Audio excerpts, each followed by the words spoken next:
প্রিয় ভিউয়ার্স, এখন যে গ্রামটি আপনারা দেখতে পাচ্ছেন, এই গ্রামটির নাম হচ্ছে বাকতলাই পাড়া। এটি রুমা উপজেলায় অবস্থিত। থানচি থেকে প্রায় 10-12 কিলোমিটার পথ পাড়ি দিয়ে এখানে আসতে হয়। দৃষ্টিনন্দন একটি গ্রাম। আপনারা দেখতে পাচ্ছেন এখানে একটি প্রাথমিক বিদ্যালয় রয়েছে, বাকতলাই পাড়া সরকারি প্রাথমিক বিদ্যালয়, স্থাপিত 2009 খ্রিস্টাব্দ। এটি রুমা বান্দরবানের মধ্যে অবস্থিত।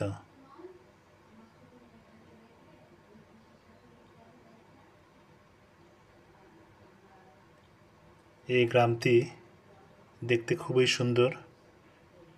এখানে অনেক পর্যটকরা ঝর্ণা দেখতে আসেন। পাহাড়ের প্রকৃতির অপরূপ দৃষ্টিনন্দন, অবারিত সবুজের হাতছানি, কলকল ছলছল করে নীরবে নিভৃতে বয়ে চলা মিষ্টি পানির ঝর্ণা, নদী, বৃক্ষরাজি, উঁচু নিচু পাহাড়ের গা বেয়ে একে বেঁকে চলা বন্ধুর পথ, পাখপাখালির কলরবে মুখরিত চারিদিক, বুনো ফুলের মাতাল গন্ধ, কোথাও বন্য প্রাণীর বিচিত্র দাগ, জুমের জমিতে সোনালি ফসলের হাসির ঝিলিক, আর পাহাড়ের উপরে অবস্থিত একটি গ্রাম।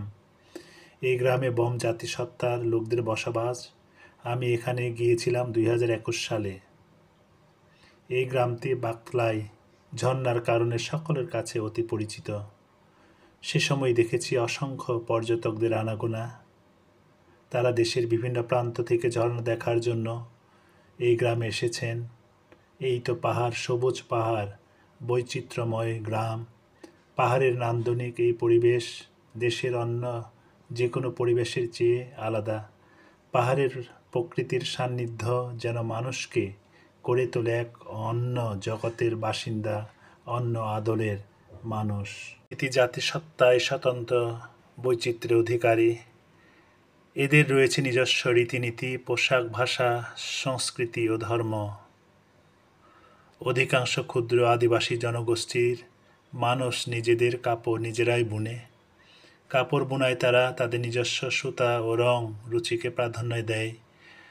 এখানে আমরা দেখতে পাচ্ছি বন্য গয়াল, তারা গরুর মতো ঘরে আনাচে কানাচে পাহাড় বেয়ে তারা এখানে গ্রামে আসে, আবার তারা সেই পাহাড়ে চলে যায়।